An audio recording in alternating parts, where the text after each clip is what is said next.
Honest to God, I'm kind of dumb. Straight up. You're not dumb.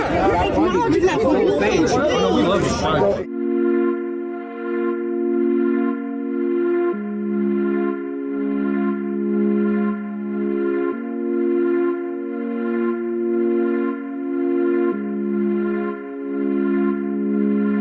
I really wanted him to think about how does he feel and not how does the whole group feel, because I could care less about how all of them feel.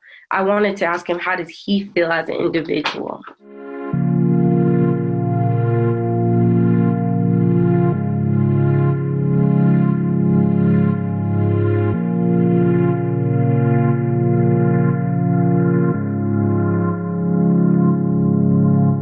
I really like to have conversations at protests if we're not yelling at each other, because then it's just not going to be a productive conversation. So I know when I was speaking to him, just the way that we were interacting with each other, I didn't get like a hate vibe. I did not feel threatened. I'm not against trying to talk it through. Like, I'm not, but... What I'm getting from your answer is that you don't know how you feel about right now has a ban on Denver. Not Elijah specifically, no. You're not allowed to.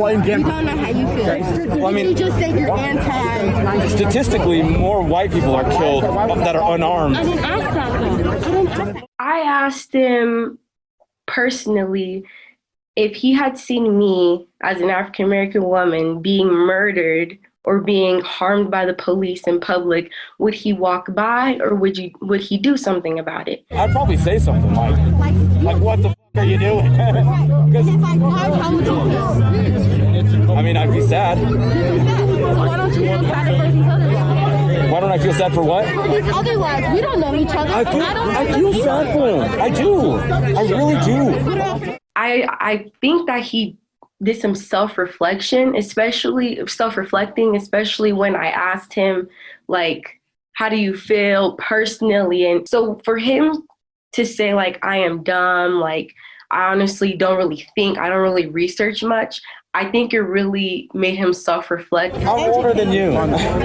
43 years old. I feel like I'm stuck in my ways.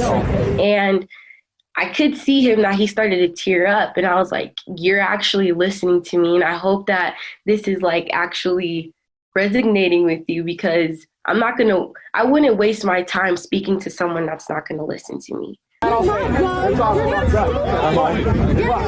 I don't know who's telling you this. Cops started pushing. Me. He's like, hey, you're pushing the fuck Tell me to stop. When you get those negative thoughts, stop. Because it's not true. Like, hey, you guys. Yeah. I believe anyone can change, honestly. It's not gonna happen overnight, but it is definitely gonna take time.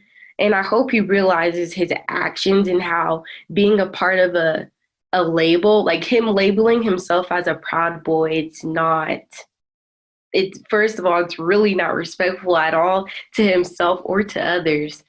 So I really do hope that he remembers our conversation. For what it's worth, I don't want this to be the way it is. After the conversation happened, I told him, I was like, hey, I'm going to remember you.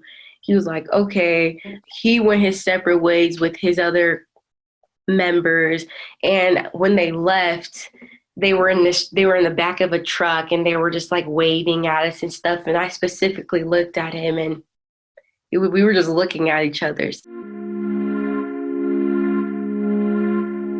My mom has always taken me to parades for Dr. King. What really, like, I want to say sparked my activism was attending school, just living honestly every day as an African American, like experiencing racism at school from middle school to now. Now I'm a senior, and specifically seeing the video of George Floyd, I knew that, like, my mom always says enough is enough, and that is exactly how I felt. I was just traumatized, honestly, and I remember I was like, I have to go downtown. We have to protest about it, because what is going on? How did this happen? So I've been protesting since May.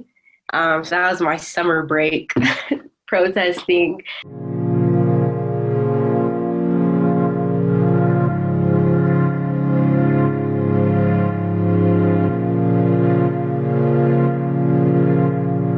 I've seen a sign, and it was in Washington, D.C., and it said, "You mess with the wrong generation."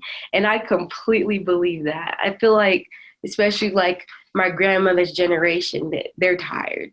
Like, honestly, they've been hearing this for years. It's our generation that has to change it, and even the generation after me. So if we don't do anything about it, nothing's gonna get done. I want everyone to stay in the streets, stay using your voice, continue to speak up, and to call out racism and bias and anything that is negative, because there's still work to be done. We're not done at all.